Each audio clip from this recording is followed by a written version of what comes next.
جس کے ذریعے سے یہ معلوم ہو جاتا ہے کون سی شے کتنی پرانی ہے۔ جو تحقیق کرنے والے تھے وہ مسلمان نہیں تھے، جو تحقیق کرنے والے تھے وہ خود بھی کرسچن تھے۔ تو وہاں کرسچنٹی ختم ہی ہوگی جو میں نے کر رکھی آپ کے سامنے، لیکن بہرحال مردم شماری کے کھانے میں اپنی وہ اپنے کو کرسچن لکھواتے ہیں، مسلمان نہیں تھے، کرسچن تھے۔ وہ آئے اور انہوں نے کاربن ڈیٹنگ کی پروسیس کے اعتبار سے لحاظ سے جب اس کفن کے بارے میں تحقیق کی تو انہوں نے ڈکلیئر کیا کہ یہ فراڈ ہے،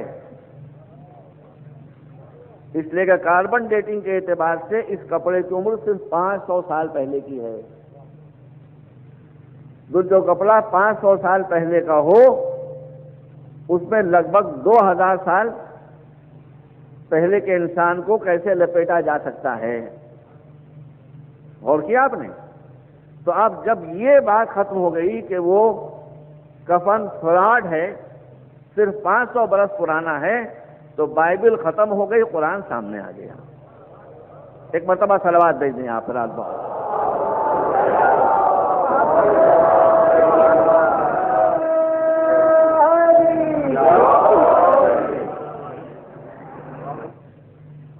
اگر آپ فرمائیں گے تو میں اس کی فوٹو کاپی جناب ڈاکٹر صاحب خدمت میں اور حضرت تشریف فرما ہیں۔ آج تو میری 2 آنکھیں آپ کو چہرے پر دکھائی دے رہی ہوں گی، لیکن میری 2 آنکھیں تو نیچے ہیں اصل میں۔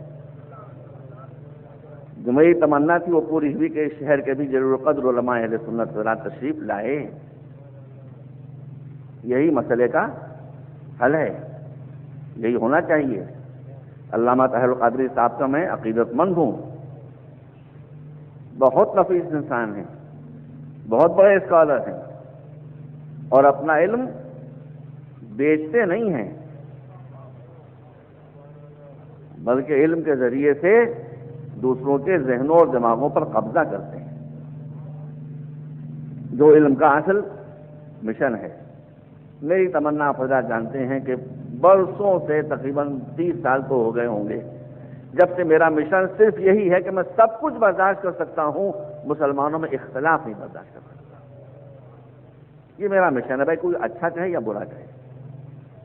دوسرا میرا مشن کیا ہے کہ میں مسلمانوں میں سب کچھ برداشت کر سکتا ہوں، جہالت کو برداشت نہیں کر سکتا۔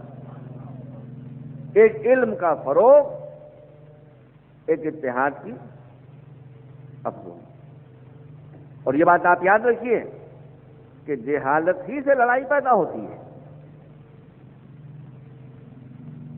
عالم گفتگو کرتے ہیں، عالم ڈسکشن کرتے ہیں، کسی بھی فرقے کا ہو، بحث کرتے ہیں، مگر جب اٹھتے ہیں تو ہاتھ ملا کے جاتے ہیں، گلے مل کے جاتے ہیں۔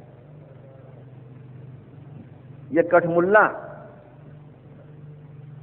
بھی نہیں بلکہ لٹ ملا، جن کے پاس علم ہے ہی نہیں تو وہ علمی بحث کیا کریں گے؟ ان کے پاس تو لٹ ہے، وہ ہر مسئلے کا حل لٹ حاصل کرنا چاہتے ہیں۔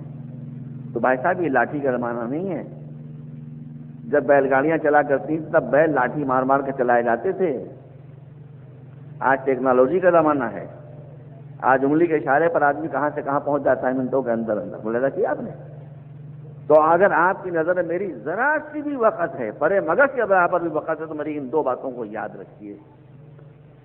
ایک جہالت کو مٹھائیے، ایک اتحاد کو پیدا کیجیے، اور پھر دیکھیے کہ یہ پاکستان کہاں سے کہاں جاتا ہے۔ ٹاپ پرائرٹی آپ کی ایجوکیشن کے اوپر ہونا چاہیے، ورنہ آنے والی نسلیں آپ کو بخشیں گی نہیں۔ اس لیے کہ باپ اگر اولاد کو جاہل چھوڑ کر جائے گا اس صدی میں کہ جس میں سوائے ایجوکیشن کے اور کچھ ہے ہی نہیں، تو پھر اولادیں ایسے باپ کو معاف کرنے پر تیار نہیں ہوں گی، اور نہیں معاف کرنا چاہیے۔ اس لیے کہ اسلامی اعتبار سے اولاد کا حق ہے باپ پر بھی۔ پہلا حق ہے اچھا نام رکھو، دوسرا حق ہے تعلیم دو۔ تو اگر آپ نے تعلیم نہیں دی، میں زیادہ نہیں کہنا چاہتا، ویسے ہی بچے آج کل باغی ہو رہے ہیں۔ جناب تشریف فرمائے، حضور بھی تشریف فرمائے، ان سے پوچھئے، اسلام عدل کا مذہب ہے۔ اسلام نے کہا کہ اگر اولاد اپنا حق ادا نہیں کر رہی ہے تو باپ کو یہ حق حاصل ہے کہ وہ آنکھ کر دے. تو اسلام یہ بھی کہتا ہے کہ اگر باپ نے اپنا حق ادا نہیں کیا تو اولاد کو بھی یہ حق حاصل ہے کہ وہ باپ کو آنکھ کر دے.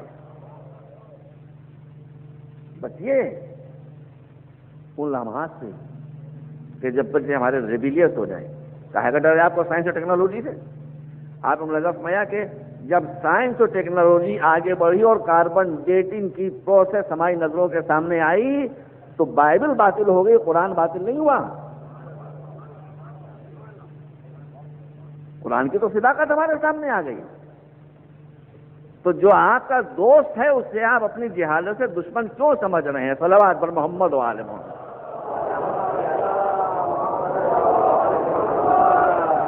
موضوع ہے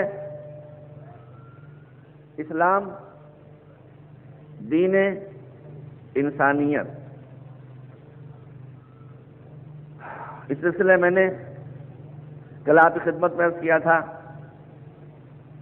کہ اسلام میں انسان کی جان کی اہمیت کیا ہے، چاہے وہ مسلمان نہ بھی ہو. میں نے آپ کی خدمت میں کل عرض کیا تھا.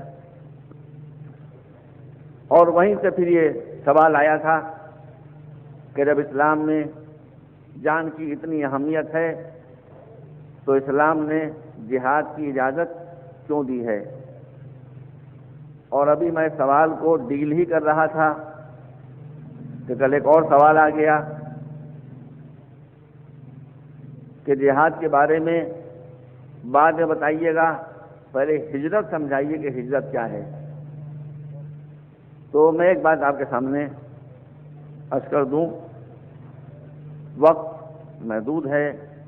جو حضرات بھی سوال دیں وہ اپنے سوال کو تحریری شکل میں دیں، اپنا نام و پتہ لکھیں اور ٹیلی فون نمبر بھی اگر ہو تو لکھیں کہ میں کوشش کروں گا. میں نے کہا کہ بھئی جو سوال آپ کے ذہن میں اٹھا ہے وہ 100 آدمیوں کو اور بھی ذہن میں اٹھ سکتا ہے. تو اس لیے ہر سوال تحریری طور پر میں کوشش کروں کہ میں ممبر سے اسے پیش کروں تاکہ بہت سے لوگ اس سے فیضیاب ہو سکیں یا میری غلطی بتا سکیں. مگر اس کے ساتھ ساتھ ایک مؤدبانہ گزارش بھی ہے کہ جو سوالات آپ دیگر علماء سے کر چکے ہوں وہ مجھ سے نہ کریں، اس لیے کہ آپ میرے علم کا ٹیسٹ نہ لیں. میں تو جاہل انسان ہوں.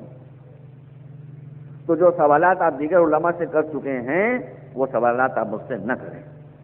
ہاں میری تقریر کے دوران کوئی سوال پیدا ہو، جیسے بھی بچے نے ہجرت متعلق کل کہا، یا اور بھی کوئی ایسا سوال آپ کے ذہن میں پیدا ہو، یہ میں آپ کی ضمیر پر چھوڑتا ہوں. جو آپ نے کسی سے نہ پوچھا ہو بے شک آپ مجھ سے پوچھیں، مجھے معلوم ہوگا تو میں اسے بتاؤں.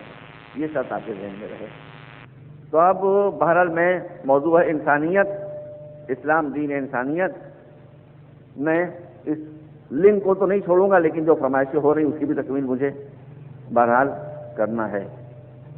کل جب میں یہاں سے اترا تھا تو ایک بچے نے کہا کہ ہجرت کے بارے میں پڑھی، تو میں آج ہجرت کے بارے میں پڑھ دیتا ہوں، پھر میں جہاد و قتال کے بارے میں انشاءاللہ پڑھوں گا. موضوع چل رہا ہے ہجرت کے متعلق لوگوں کو غلط فہمی ہے. ہجرت کے معنی میدان سے ہٹنا نہیں ہے. ہجرت کے معنی ہے میدان بدلنا. پاکستان میں سرکاری زبان اردو ہے، ہمارے یہاں تو ہندی ہو گئی، مصیبت میں جان آ گئی بھائی. لوگ اردو سمجھتے ہی نہیں بیچارے اب نئی نسل کے بعد. لیکن آپ سے تو مجھے توقع نہیں ہے کہ آپ اردو نہ سمجھیں گے. سندھی بھی بڑی پیاری زبان ہے، بہت پیاری زبان ہے سندھی. سندھی بھی اسلامی زبان ہے. کون کہتا ہے سندھی اسلامی زبان نہیں ہے؟ سندھی بھی اسلامی زبان ہے. لیکن میری گفتگو فی الحال اردو میں ہو رہی، اس لیے میں کہہ رہا ہوں کہ ہجرت میدان سے ہٹنے کا نام نہیں ہے، ہجرت میدان بدلنے کا نام ہے. ہجرت جان بچانے کے لیے میدان سے چلے جانے کا نام نہیں ہے.